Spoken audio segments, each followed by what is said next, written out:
Salut les amis, bienvenue pour cette nouvelle saison de chasse en battu et cette première vidéo qui vont vous faire découvrir de superbes images que j'ai eu la chance de vivre ce début de saison au mois d'octobre et novembre. J'espère que ça va vous plaire, vous êtes prêts? C'est parti! Voilà, c'est parti pour une nouvelle saison. Après le rond du matin, nous nous rendons en forêt et j'aurai l'occasion pour cette première journée de voir pas mal de chevreuils. Pas vu beaucoup de sangliers, mais j'ai vu pas mal de chevreuils. Vous voyez ce chevreuil qui me passe dans le dos, que je signale à mes voisins et qui sera épargné. On enchaîne très vite avec cette deuxième séquence. Je vous laisse la découvrir, on en parle ensuite. Oh putain, grand cerf-volant! Attention, grand cerf-volant! Voilà, on ressent toute l'émotion à la vue de ce grand cerf que j'ai eu la chance de croiser dans la traque. On enchaîne ensuite par cette deuxième journée dans la Meuse où j'ai une superbe menée qui m'arrive où on va voir le chevreuil sortir. Vous voyez, la chevrette sort, le chevreuil suit derrière. J'essaye de bien l'aligner au moment où il arrive dans mon angle, je lâche une balle.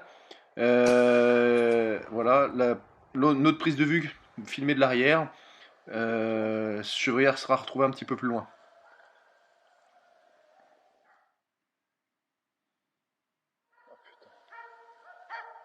Voilà, sur cette seconde scène, on voit un autre chevreuil qui nous passe plein travers. On n'avait pas le droit de tirer les adultes ce jour-là, donc je l'annonce à mon voisin. Et pour finir la battue, un dernier chevreuil qui nous passe à 25 mètres tranquillement. Il aurait pu largement être tirable, mais les consignes étaient très claires ce jour-là. Voilà, je laisse cette belle chevrette que j'admire dans ma lunette. Voilà, autre journée, cette fois on est de retour dans la Marne, dans la région de Reims. On a un petit marais où on est plusieurs archers à avoir l'autorisation de réguler les sangliers. On est en battu lors de cette journée. Et là j'ai un premier sanglier qui me passe beaucoup plus loin que je ne le pensais. Il marque un tout petit temps d'arrêt, mais je lâche ma flèche, vous voyez, au ralenti, juste au moment où il passe derrière l'arbre. Et malheureusement ma flèche va exploser sur l'arbre avant de toucher le sanglier. Donc je me dirige vers l'anchois, parce que je suis tout seul sur la ligne pour aller vérifier que l'animal n'est pas du tout touché.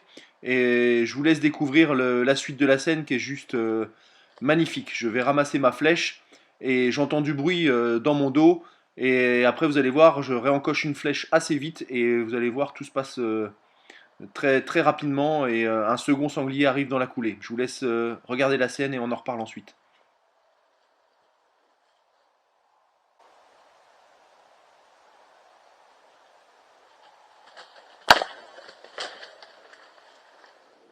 Voilà, vous voyez, ce sanglier arrive dans la coulée, elle marque un temps d'arrêt parce que je pense qu'elle m'a vu, malgré tout elle décide quand même de passer, elle va me passer plein travers, au moment où elle arrive dans le clair, elle marque une accélération, je lâche ma flèche dans le mouvement, je la vois nettement arriver derrière l'épaule, j'entends le ploc caractéristique de la flèche, et je la vois disparaître derrière moi dans les hautes herbes, et je vais rapidement contrôler le tir pour être sûr que l'animal est bien touché. Je vous laisse regarder la suite.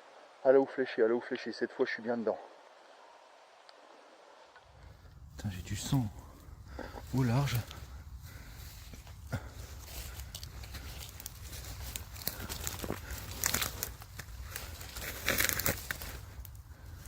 regarde. Ouais, il est là. Yes, yes, yes. Putain, yes.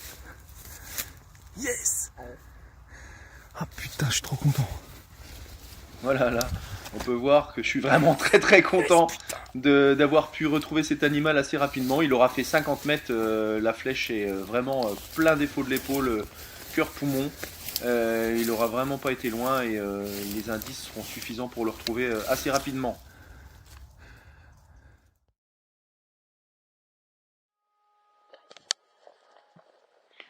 Voilà, changement de journée, cette fois-ci on est dans la Meuse de nouveau du côté de Verdun, je suis posté en plaine, j'ai un premier chevreuil qui me sort à ma droite, mais les consignes sont toujours les mêmes, on n'a pas le droit de tirer les adultes pour le moment, ou uniquement brocard. Donc là, cette chevrette, je la laisse passer tranquillement en la regardant dans ma lunette. S'ensuit une deuxième séquence où vous allez pouvoir admirer un renard qui longe tout le dos de la ligne. Celui-là aussi, il aura eu de la chance parce que cette année, on a décidé de ne pas tirer les renards étant donné la faible population qui sont présents sur le territoire. Donc on les laisse tranquilles pour le moment.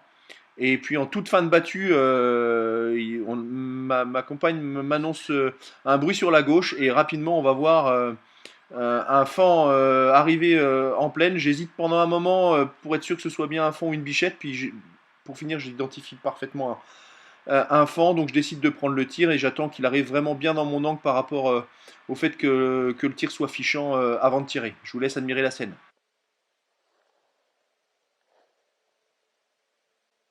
Une grosse biche, je tire pas. Oh non, je le tire.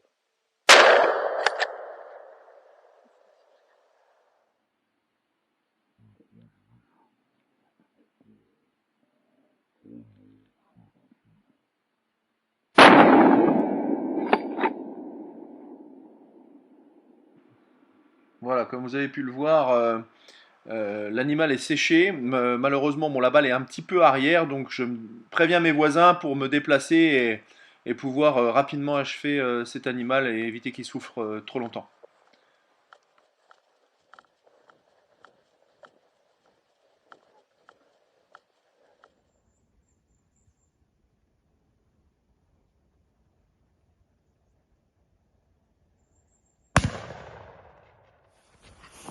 Voilà, c'est la fin de battue. On retourne à l'Anschluss pour récupérer cet animal. C'est un grand moment d'émotion pour moi parce que à ce moment-là, je pense beaucoup à mon chien qui vient de disparaître et je vais lui dédier cet animal.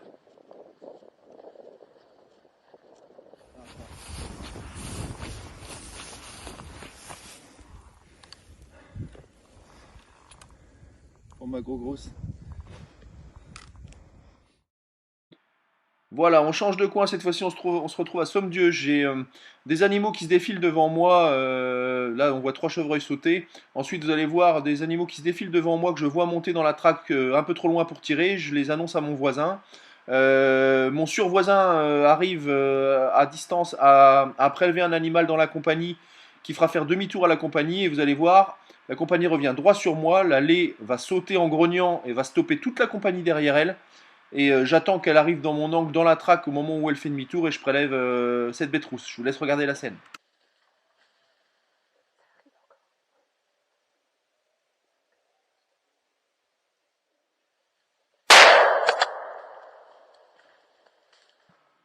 Voilà, je vous laisse le ralenti, on voit bien la bête rousse arriver, je décide de la prélever. Ensuite, tous les animaux repartent de cul dans la traque. Donc là, je décide de ne pas prendre un autre prélèvement étant donné que les conditions de tir sont pas optimales. Et je regarderai tous les autres animaux repartir dans la battue. Voilà, c'est la fin de battue. On va aller au résultat. Je vous laisse regarder. C'est toujours des bons moments de pouvoir aller récupérer son animal.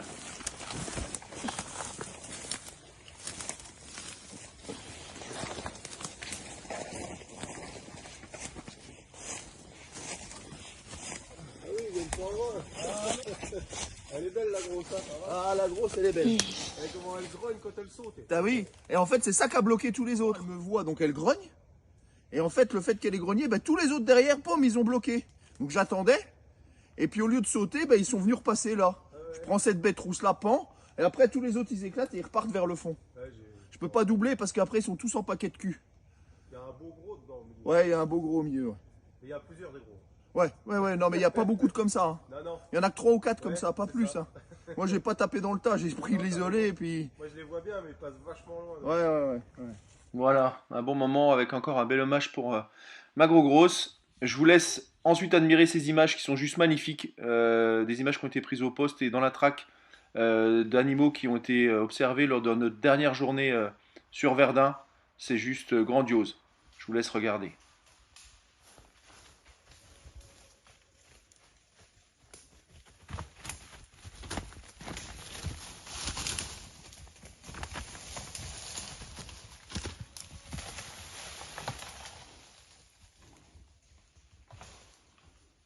Voilà, après ces deux magnifiques C2 qui passent dans une tête bizarre avec un bois cassé, j'entends de nouveau du bruit dans le dos et on se retourne et de nouveau 3 magnifiques daguets avec un jeune C1 qui nous passe à moins de 10 mètres.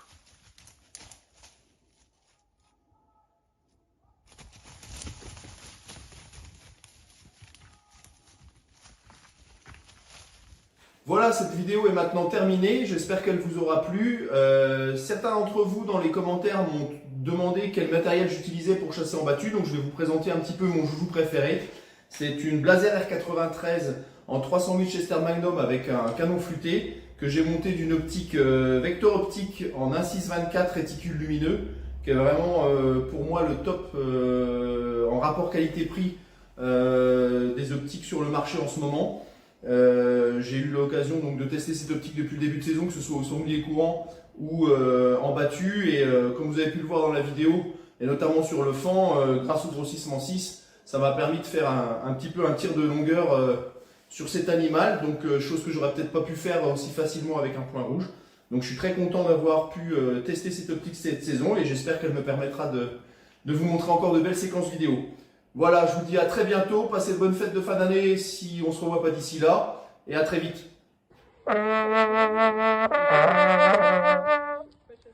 Ah